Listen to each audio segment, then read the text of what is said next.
Et puis direction Rome, où 2 semaines après la mort du pape François, débute ce mercredi le conclave pour élire son successeur. Mais alors, qu'est-ce que c'est qu'un conclave et comment ça se passe? Explication avec nos journalistes Claire-Marie Lutin et Pierre Jubré.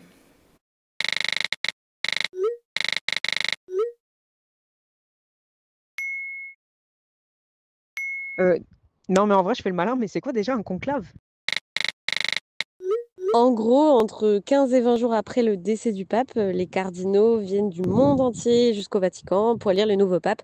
C'est ça le conclave en fait. Et ils s'enferment plusieurs jours pour voter à bulletin secret.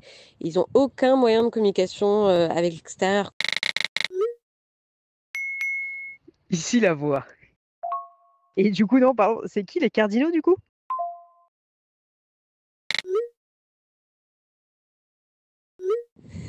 Bah, c'est un peu les restats de l'Église. Genre, ils sont juste en dessous du pape.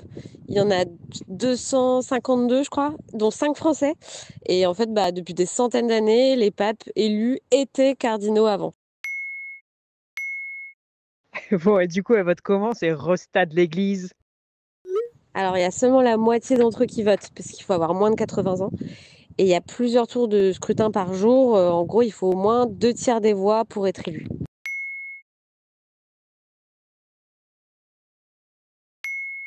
Ok, mais donc la fumée blanche et le Habemos Papa, mais tout là, c'est pas pour tout de suite du coup. Bah, ça peut aussi être très rapide. L'idée du conclave, à l'origine, elle est venue parce qu'au XIIIe siècle, les cardinaux ont mis presque 3 ans avant de se décider pour un pape. Donc, pour les presser un peu, les fidèles les ont enfermés à clé dans une salle. Et hop, bah, ça a été retenu comme nouvelle méthode d'élection. Et parmi les cardinaux présents dans la chapelle Sixtine pour ce conclave, un Breton, Christophe Pierre, né à Rennes en 1946, il a grandi à Saint-Malo et quelques années après avoir été ordonné prêtre pour le diocèse de Rennes, il devient diplomate pour le Vatican.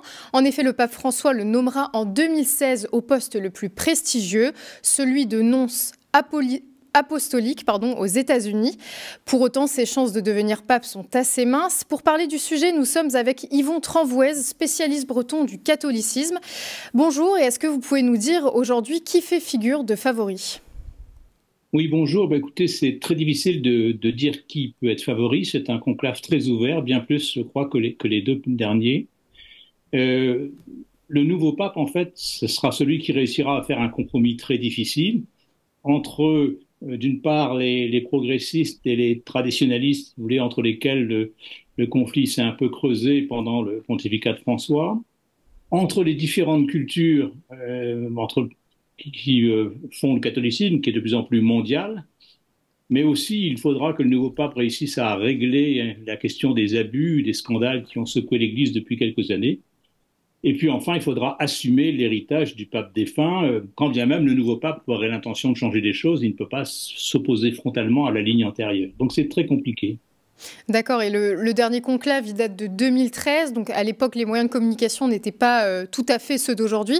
Pour ce conclave, on sait par exemple que les prêtres se sont vus retirer leur téléphone. Concrètement, qu'est-ce qui a changé depuis 2013 avec ces évolutions technologiques? Je crois que le souci, c'est qu'il n'y ait pas évidemment de communication, pas de choses qui fuitent. Vous savez que les cardinaux vont voter 2 fois par demi-journée. Si on avait malencontreusement des informations sur des scrutins intermédiaires et que, en retour, les commentaires qui seraient faits revenaient au Vatican, ça pourrait influer sur le vote des cardinaux. Mais je crois que la vraie nouveauté depuis 2013, c'est le développement des réseaux sociaux. Et déjà, on l'a vu depuis la mort de François, le nombre d'informations et, je dirais, de boules puantes un peu que l'on fait traîner sur ceux que l'on considère comme d'éventuels favoris. Il y a actuellement des gens à qui l'on accroche des casseroles, si vous voulez, et c'est quand même ça qui me frappe beaucoup plus que l'idée de valoriser les vertus de tel ou tel.